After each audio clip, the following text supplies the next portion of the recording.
DGP gi akan bawapam security de attack taruklabadi khut hangani mahausa ge phibam hanjilaktri phawba operation chathagani haidana DGP khoigi tha sigi amadagi manipur gi anauba DGP oina thau puriba mukesh singhana phongdorokpa statement ni oza khoina yengba yari si thoiba conflict si manungda DGP se dum sille adubu makhoi su matam dugi oina makhoi ni hek lakpa matamda makhoi si lairiba manipur gi situation se control tawba ngamgadra law and order se ningthina thamba ngamgadra habase makhoi si dum ahanbada yengami adubu final da dum ngamde adumakni mukesh na thamiba DGP anauba mukesh na thamiba statement si su adubu kashu hena mahaki maikaidagi su khoina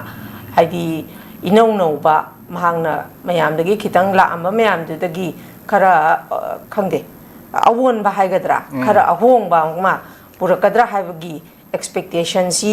thamba yagadra haibadu masu adugi asham su tawi adumapu hairiba asasi maksu oza hanagi adumak karisu tawba ngamdana chatkhiba mayam sina dum yengura kandadi experience mayam sina di as usual na mahangna thamiba statement si su adum anghaki nauribagi kai haini na mawonobi kaino wai pangne thabak phai aduga kuiraga dum pikshalle e do wai tai buse adugi phibam do tagadra na dum khalle oza tentak na dum thambiu si matang semju hialema kaino si mukesh singh akoi anuba DGP se man hanji surasanpur de satpani aduga surasanpur da akoi ki tongan stakeholder mayamama civil society organization singa ju unadana khodan wari sai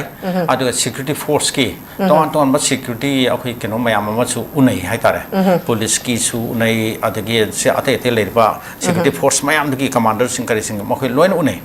aduna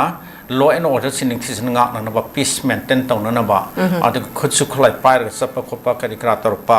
adigi security te kari ta attack tor pokhol mayam se chap sana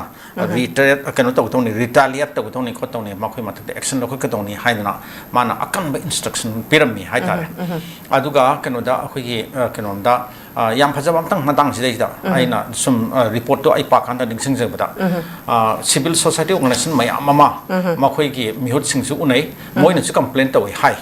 surasanpur da akhoi khutlai pai mayam amana akhoi gi unarmed miscreant mayam amana makhoi manim khatam na thabuk tawi khole aduga miyam gi punsi da akai ba yam pi hali ada makhoi da yam na keno tawi hana haiba achima phanna ba na makhoi pukhal e hai grievance makhoi thami hai ada mukesh singh na madupuna loin mak dil tobni kan hai haina aduga admaina mawi mayam du unar matung da mahana pawmi sing hai bane ba adon karimba akhoi law enforcing agency sing da security personnel sing da kana agmana khulai tharak laba kholaba nomai kapa kopa anything attack torak laba mawi chapsana hangani amsung haina adune ba man harise ado hojik se khitang samjana ai hajarage mukesh singh si hana gi lermi ba akhoi keno do akhoi gi rajib singh do raduga di khara khajek makhoi gi operation style je khena ba ama ugdra ina ai adumane expect khalli haitare ada hojiki leba keno sina DGP sina ma samak se kana ge ladakh ki amsung jammu and kashmir gi akhoi adumba yamna irang kan ma hum dagi kena tar pa horpa oibana magi experience de khajitang amuk man scope se amung helm gani ana khalli